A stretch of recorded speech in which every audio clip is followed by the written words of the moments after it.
한 주간 사건 사고를 알아보는 현장 출동 365일입니다. 이번 주에도 다양한 사고가 발생했는데요. 한 주간에 일어난 사건 통계입니다.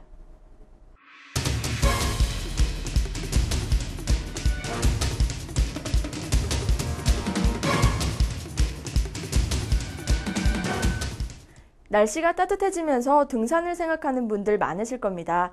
뿐만 아니라 산을 찾는 분들도 늘어났는데요. 산악사고 통계를 보면 1, 2월보다 3, 4월에 발생하는 사고율이 25%가량 더 많습니다. 등산객들이 많아졌기 때문에 사고율도 증가하겠지만 겨울보다 무방비 상태로 산행하는 것이 사고를 부르는 원인이 되기도 합니다. 4월 21일 오후 12시 20분경 관악산 관음사에서 발생한 사고입니다. 한 등산객이 산행 중 바위에서 미끄러져 발목 부상을 당했는데요. 구조대원들의 신속한 조치로 안전하게 구조됐습니다. 관악산같이 산세가 험한 산에서는 등산객들의 안전사고가 자주 발생합니다. 따라서 이러한 산을 오르실 때에는 꼭 알아둬야 하는 것이 있는데요. 바로 등산로에 있는 산악 위치 표지판입니다. 등산길의 산악 위치 표지판 번호를 기억하여 안전사고가 발생했을 때 번호를 알려주면 보다 신속히 구조될 수 있다는 것 잊지 마시기 바랍니다.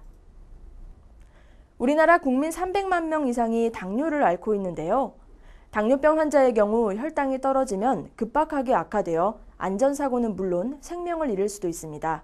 4월 22일 오전 9시 10분경 부산 영도구 청학동에서 일어난 사고입니다. 이 사고도 저혈당 쇼크로 발생한 사고인데요. 신속한 신고와 구급대원들의 빠른 대처로 병원으로 이송돼 환자는 무사할 수 있었습니다. 최근 전국의 당뇨병 환자 1,500명을 대상으로 조사한 결과 환자의 74%가 저혈당에 대해 제대로 알지 못하는 것으로 나타났습니다.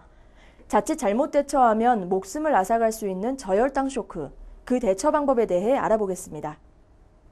저혈당 증상으로 쓰러져 의식이 없다면 음식물을 절대 먹이면 안 됩니다. 음식물이 식도가 아닌 기도로 넘어가 폐가 손상되기 때문입니다. 119 구조대가 오기 전까지 환자의 호흡을 유지하는 것이 중요한데요. 의식이 있더라도 숨쉬기 힘들어하고 입에서 이물질이 나올 때는 환자의 고개를 옆으로 돌려 기도를 확보하고 구조대를 기다립니다. 운전을 할 때는 가장 중요한 것이 양보정신입니다. 그러나 교차로에서 신호가 바뀔 때는 가고 싶다는 마음이 커져 속도를 더 높여 사고가 발생하곤 합니다. 4월 20일 새벽 12시 50분경 서울시 금천구에서 발생한 교차로 교통사고입니다. 차량이 없는 시간이라는 생각에 신호를 무시하고 가던 차량과 충돌했는데요. 서울에서 안양 방향으로 직진 운행하던 차량과 시흥 유통상가에서 좌회전하던 차량이 충돌하여 발생한 사고로 4명의 부상자가 발생했습니다. 다행히 차 안에 있던 운전자는 119 구조대원들의 도움으로 모두 무사할 수 있었습니다. 운전자들의 안전의식이 높아지면서 교통사고 발생 건수는 줄고 있지만 오히려 교차로 사고는 늘었습니다. 한 통계를 보면 2000년부터 2011년까지 교차로 교통사고는 74%가 늘었는데요.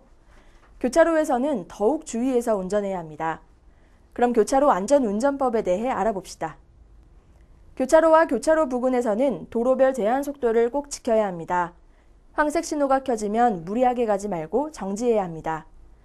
만일 황색 신호에 교차로로 진입했다면 신속하게 빠져나와야 합니다.